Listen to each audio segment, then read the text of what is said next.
यदि आपको भी QRMP स्कीम और IFF के बारे में पूरी जानकारी चाहिए, सारे सवालों के जवाब चाहिए, तो आपको अपना GST लॉगिन करना है। उसके बाद रिटर्न के अंदर जाना है और opt in for quarterly returns के अंदर आपको क्लिक करना है।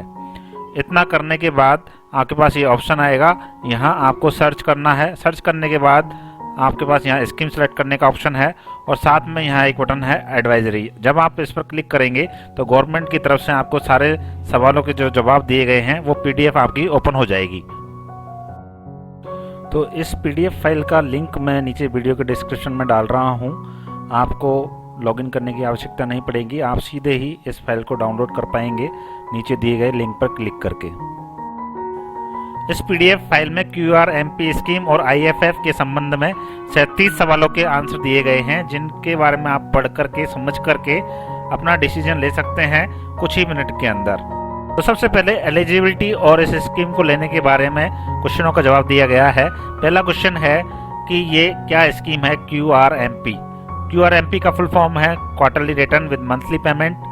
तो ये स्कीम स्मॉल टैक्स पेयर्स के लिए है जो अपनी GSTR 1 और GSTR 3B को क्वार्टरली बेसिस पे फाइल करना चाहते हैं, लेकिन उनको टैक्स मंथली डिपॉजिट कराना पड़ेगा। तो ये स्कीम किन लोगों के लिए है? ये ऐसे लोगों के लिए है जो GSTR 1 और GSTR 3B फाइल करते हैं और जिनका टर्नओवर 5 करोड़ तक पिछले साल था या 5 करोड़ तक इस साल भी रहने वाला है। ऐसे लोग इस स्कीम को ऑप्ट कर सकते हैं, इस स्कीम को ले सकते हैं।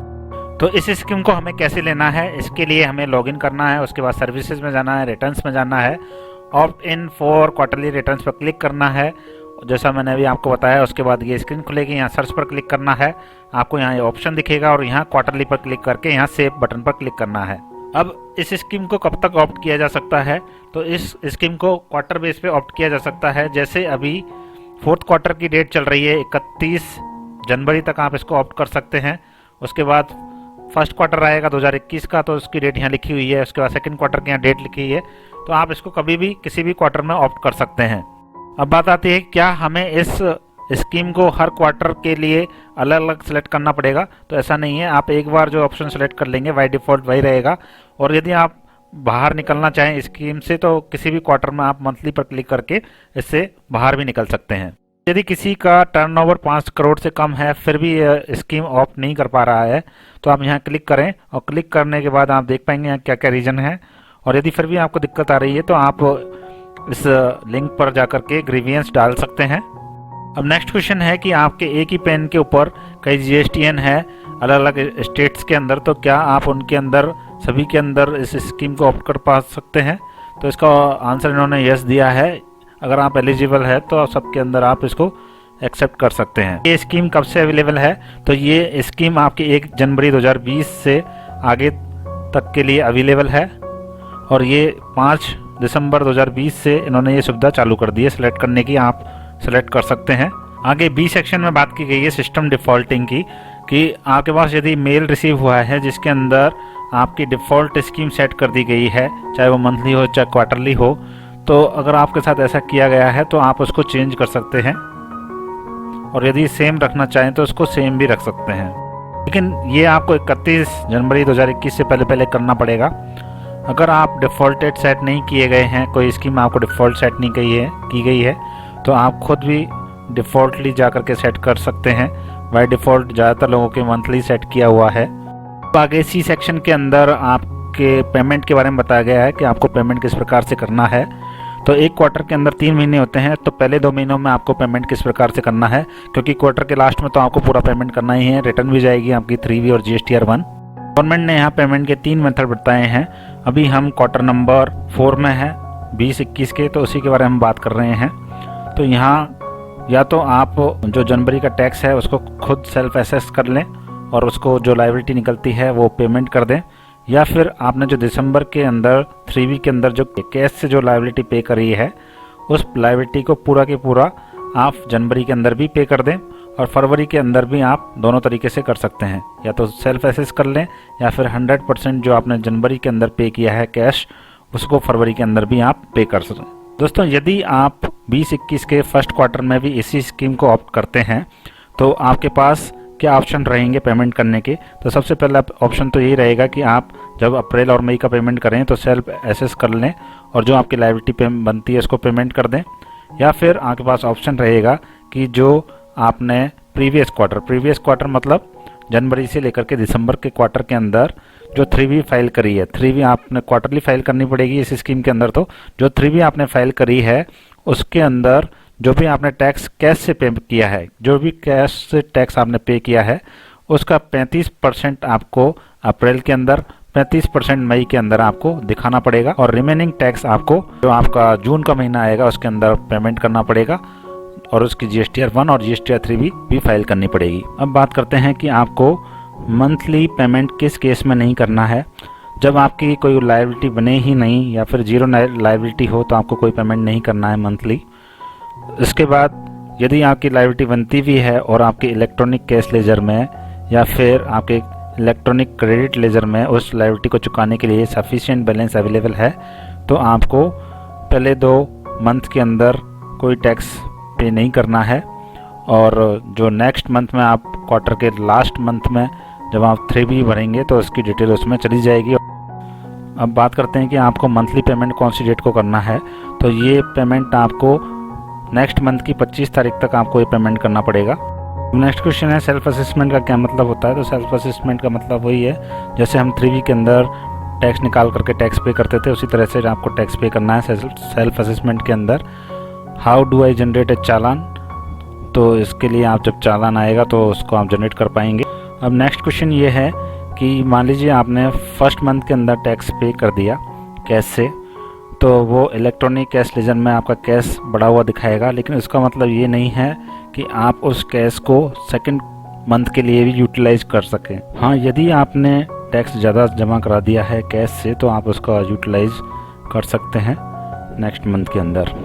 जब चालान आप पे करेंगे और उसमें आप monthly payment for quarterly return 35% को सिलेक्ट कर लेंगे तो आपका जो चालान जनरेट होगा वो ऑटोमेटिक कैलकुलेटेड होगा। आप उसके अंदर कोई कैलकुलेशन करके अमाउंट नहीं डाल सकते, ऑटोमेटिक 35% कैलकुलेट हो जाएगा। नेक्स्ट क्वेश्चन है कि यदि आपके 35% की जगह पे 100% चालान के अंदर शो कर रहा है तो इसका क्या मतलब है। इसका मतलब ये है कि जो आपने लास्ट GSTR 3B भरी है वो आपने मंथली बेसिस पे भरी है, इसलिए आपको वो 100% टैक्स पे करने के लिए दिखाएगा। अब नेक्स्ट क्वेश्चन है क्या सभी को सेल्फ असेसमेंट फाइल करना अलाउड है।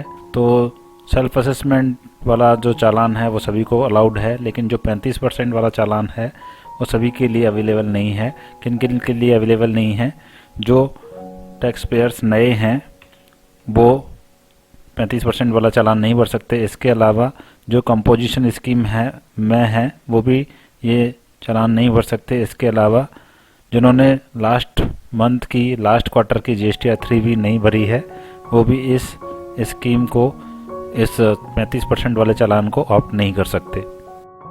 अब आगे क्वेश्चन ये है कि अगर आपने एक महीने में 35% के हिसाब से टैक्स पे कर दिया और दूसरे महीने में आप सेल्फ असेसमेंट टैक्स पे कर सकते हैं या नहीं कर सकते। तो दोस्तों ऐसा आप कर सकते हैं, ये कोई मैंडेटरी नहीं है। यहाँ लिखा हुआ है no you may choose self assessment और 35% as per your own choice of any of the month. Next question है कि आपसे पहले 2 महीनों का टैक्स अगर लेट हो जाता है जमा कराने में तो कोई लेट फीस है या नहीं है। तो दोस्तों इसका आंसर इन्होंने नो में दिया है। नेक्स्ट क्वेश्चन है how do eye view my challan history. तो चालान हिस्ट्री आप GST पोर्टल पर लॉगिन करके और चालान हिस्ट्री वाले सेक्शन में जाके देख सकते हैं, जैसे भी अभी आप देख पा रहे हैं। नेक्स्ट क्वेश्चन है कि आपने कैश लेजर से कोई पेमेंट किया है और आप उसका रिफंड पहले महीने में या दूसरे महीने में ले सकते हैं या नहीं ले सकते। तो इसका आंसर इन्होंने नो में दिया है। आप केवल जब GSTR 3B भरेंगे फाइनल मंथ की तब आप इसके लिए एलिजिबल हो पाएंगे। नेक्स्ट क्वेश्चन है कि जो आपने मंथ 1 और मंथ 2 के अंदर कोई टैक्स पे किया है उसका यूटिलाइज किसी अदर पर्पस के लिए आप कर पाएंगे क्या।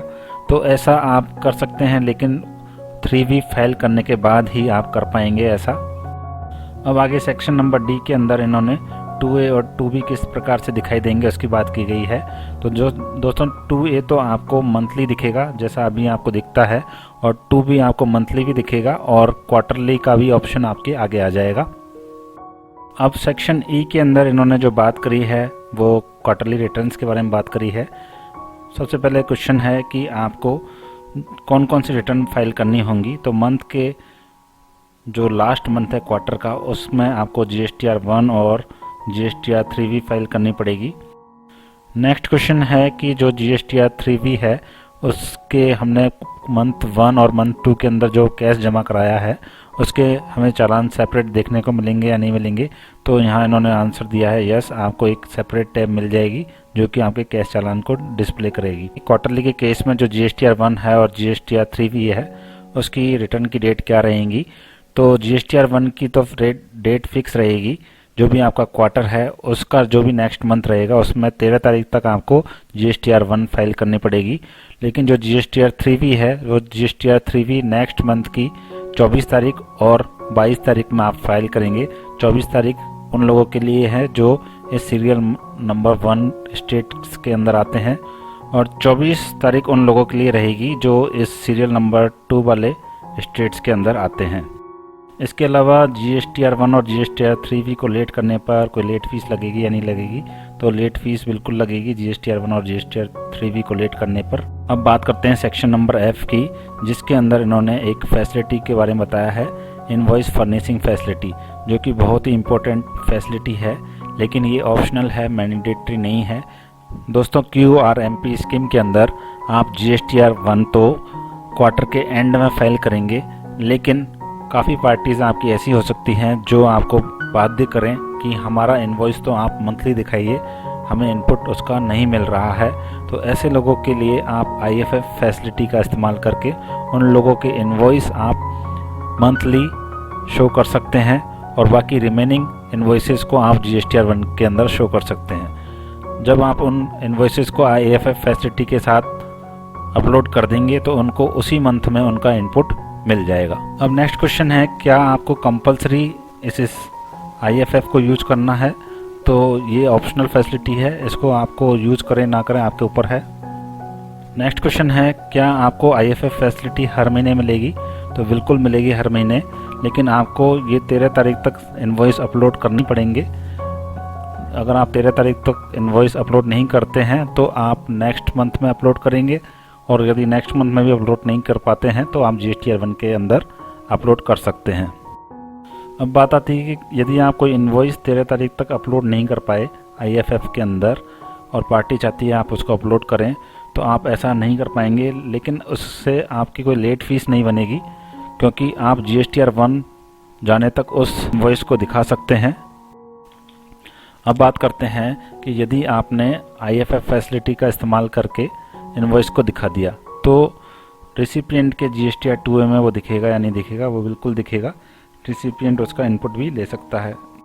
अब आगे क्वेश्चन है कि आपने कोई इनवॉइस IFF फैसिलिटी का इस्तेमाल करके दिखा दिया तो आपको GSTR 1 के अंदर वापस से दिखाना पड़ेगा क्या। तो ऐसा नहीं है, आपको केवल एक बार ही दिखाना है। चाहे तो आप इनवॉइस को IFF के अंदर दिखा दें या फिर GSTR 1 के अंदर दिखा दें, केवल एक बार ही आपको इनवॉइस दिखाना पड़ेगा। में सेक्शन नंबर G है, जिसमें कुछ मिसलेनियस बातें हैं। Can quarterly filers file nil return through SMS। तो SMS के द्वारा भी हम क्वार्टरली रिटर्न फाइल कर सकते हैं। जी बिल्कुल कर सकते हैं, जिसका फॉर्मेट ये रहेगा, आपको निल लिखना है, उसके बाद 3V रिटर्न के लिए 3V लिखना है, अपना GST नंबर लिखना है, उसके बाद मंथ और ईयर लिखना है। जिस भी मंथ की आप GSTR 3V फाइल करना चाहते हैं निल, उस फॉर्मेट में आपको SMS लिखना है और इस SMS को आपको 14409 पर सेंड करना होगा निल रिटर्न फाइल करने के लिए। इसी तरह से जब आपको GSTR 1 निल बननी है तो आप इस फॉर्मेट में मैसेज भेजेंगे इस नंबर पर। अब लास्ट क्वेश्चन है, क्या रिफंड क्वार्टरली फाइलर्स के लिए भी अलाउ होगा। तो बिल्कुल अलाउ होगा। आप क्वार्टरली फाइलर्स भी अपनी GSTR 3V फाइल करने के बाद रिफंड के लिए अप्लाई कर सकेंगे। आई होप दोस्तों आपको आपके सभी क्वेश्चनों के आंसर जो कि QRMP स्कीम और IFF से रिलेटेड थे, सभी सवालों के आंसर आपको मिल गए होंगे और अब आप निश्चिंत होकर के अपना डिसीजन ले सकते हैं। आपको क्या चूज़ करना है, यहाँ मंथली चूज़ करना है या फिर क्वार्टरली आप रिटर्न फाइल करना चाहते हैं। आप कोई सा भी ऑप्शन अब अपने विवेक से सिलेक्ट कर सकते हैं।